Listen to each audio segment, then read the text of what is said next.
Hello, alors je vous retrouve aujourd'hui pour parler du coup budget. Alors, moi j'utilise le système des enveloppes, voilà. Donc, je fais des petites catégories pour chaque chose. Donc, je note à côté, voilà, les dépenses. Hop. Bon, le resto, je l'utilise pas, parce qu'en fait, quand il n'y a plus d'argent, il n'y a plus d'argent. Voilà, là je note mes petits objectifs. Pareil, pour les travaux, je mets mes factures et j'ai mes petits objectifs. Voilà, donc pourquoi je fais le système des enveloppes? En fait, tout simplement parce que ça me permet de voir réellement ce qui sort de mon enveloppe. C'est très très virtuel d'avoir une carte bleue et de se dire tiens, j'ai payé 50 €. Ouais, mais enfin, dans la tête, c'est t'as payé 50 €. Ouais, mais t'as payé avec une carte. Alors que quand tu sais que 50 €, c'est 5 billets, tu leur dis au revoir et tu les as plus dans ton enveloppe et tu vois qu'il t'en reste quand même que quelques-uns, là tu te dis merde, là il y a vraiment 50 € qui sont partis. En fait, j'utilise ce système parce que ça permet de voir matériellement et dans le cerveau ça fait un déclic de se dire putain, il y a déjà 5 billets qui sont partis. Il m'en reste plus que 10, il m'en reste plus que 9. Putain, on arrive à la fin du mois, ou une semaine avant la fin du mois, mince, il m'en reste que 3. C'est vraiment... ça permet de vraiment bien respecter le budget et de se dire que voilà, ils vont partir et qu'au final, on a envie de les garder. Donc, avant tout, avant d'aller tirer de l'argent, avant d'établir, voilà, je vais mettre tant, machin, faites votre budget, vous, loyer, charges fixes, charges variables. Vous tirez ce que vous avez besoin. Donc, moi, pour ma part, j'ai tiré 300 € au mois d'août parce que on n'a vraiment pas de budget au mois d'août. On paye les vacances, on essaye de réduire au minimum. Et l'avantage, c'est que vous allez vraiment contrôler ce qui part.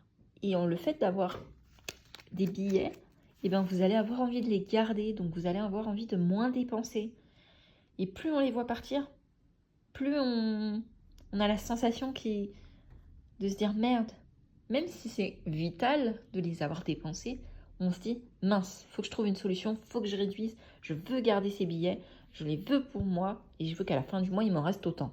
Ce qui ne sera pas possible puisqu'effectivement, il faudra dépenser. Mais on va trouver des alternatives. On va se dire, tiens, chez moi, j'ai ça. Peut-être que j'ai une autre alternative en empruntant ceci à ma voisine, à ma famille, à ma sœur. Tiens, est-ce que au lieu d'acheter, je sais pas, je vais dire une bêtise, un nettoyeur vapeur, est-ce que ma voisine n'en aurait pas un qu'elle pourrait me prêter une fois tous les mois? Voilà, quitte à lui filer 5 balles, plutôt que d'acheter un appareil. Tiens, j'ai envie d'un fast-food. Est-ce que j'aurais pas de quoi me faire à la maison un petit apéro dînatoire en mode fast-food? Voilà, c'est le fait d'avoir ces billets-là, on a envie de les garder. Donc, moi, sur le mois d'août, donc j'ai fait 5 catégories. Donc, la catégorie alimentaire. Donc, je n'ai prévu que 150 €. Alors mais qui est déjà quand même énorme.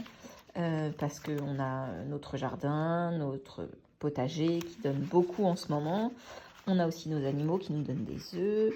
Donc on a pas mal de variétés d'œufs. On a des congèles qui sont quand même bien remplis et on a un très beau stock d'épicerie. J'ai suffisamment de couches de lait et tout ça pour finir le mois largement. Donc 150 € et je vais essayer de faire 100 €. Voilà. Je pense que c'est possible, mais du coup, je mets 150 € et ces 50 € que j'espère, il va me rester à la fin du mois, je les mettrai dans l'épargne de secours. Pour le carburant sur ma petite voiture, c'est 20 € mon plein. Donc, 20 € que je mets dans l'enveloppe. Hop, voilà. La pharmacie, tous les mois, je mets 10 €. Si jamais je ne les utilise pas, après, ils vont dans l'épargne. Mais bon, avec des bébés ou quoi que ce soit, ça arrive souvent de devoir s'arrêter dans une pharmacie, racheter une tétine parce qu'il a perdu sa tétine. J'ai toujours des pansements sur moi, des compresses, un désinfectant. Mais si jamais il n'y en a plus, que la bouteille elle est vide ou quoi que ce soit, ou que j'ai plus de pansement et tout, peut arriver qu'on s'arrête dans une pharmacie et qu'on fasse quelques petites dépenses. C'est quand même les vacances, on est au mois d'août. J'ai prévu 40 € pour les restos et les extras, en sachant qu'on a des passes annuelles pour le parc, donc pour l'aire de jeu et tout ça. Donc déjà ça, c'est pas compté dans le budget. On les a payés avec les chèques vacances, nos passes. Ça nous a coûté 128 € pour l'année. Donc ça, c'est très très bien. Ça nous permet de les sortir. On a acheté 25 tickets de manège le mois dernier. Il m'en reste encore au moins 15-16. Dans jardin et animaux, je ne place rien puisque je vends mes œufs et je vends quelques légumes, ce qui me fait un peu de liquide. Du coup, ça s'autofinance. Et ce mois-ci, dans l'épargne travaux, on va mettre 80 € puisqu'on doit acheter un lit superposé, qu'on va prendre d'occasion, bien sûr. On a des très très bons matelas, donc on va prendre un lit superposé d'occasion. On va revendre le lit des lits, donc le lit une place de grand. Et on va leur acheter un lit superposé puisqu'on va installer le bureau dans la chambre, vu que Yoann va avoir des devoirs à partir de cette année. Du coup, la chambre où ils dormiront, il y aura le bureau pour que Yoann travaille. Et l'autre pièce, c'est la salle de jeu, où se trouve actuellement le bureau. Mais bon, si Ellie joue avec les robots, avec les voitures, avec le circuit, et que son frère a besoin de faire ses devoirs, c'est pas très... Surtout que ça va être la première année, donc on va se poser, on va lire les lettres, les syllabes et tout ça. Donc, il faut vraiment qu'il soit au calme.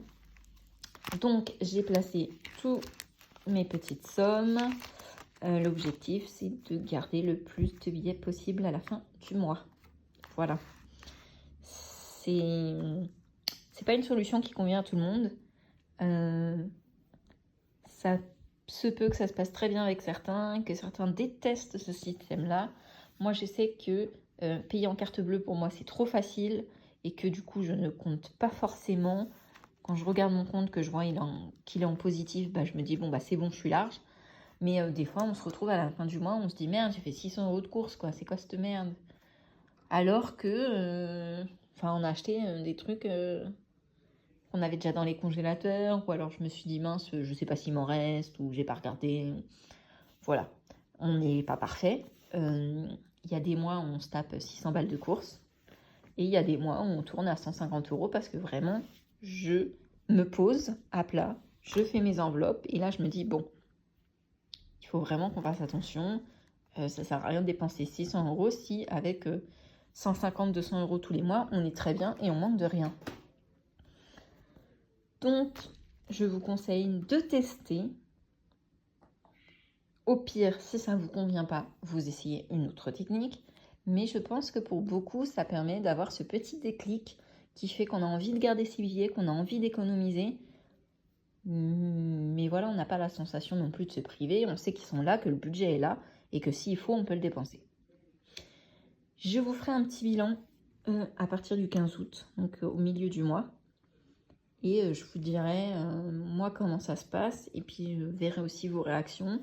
Savoir si vous avez besoin que je vous précise certaines choses lors d'une précédente vidéo. Peut-être faire une vidéo questions-réponses où vous me posez vos questions et j'essaye d'y répondre par rapport à mon expérience à moi. Alors, ça ne sera pas pour tout le monde, mais ça sera mon expérience que je vous partagerai. Et voilà, d'essayer d'échanger sur cette méthode, savoir ce qui peut vous aider et voilà ce que je peux vous apporter par rapport à ça. En sachant que moi, c'est une méthode qui m'aide bien quand il y a certains mois où j'ai besoin de faire vraiment attention parce qu'on a des projets, des grosses dépenses, une facture ou quoi que ce soit.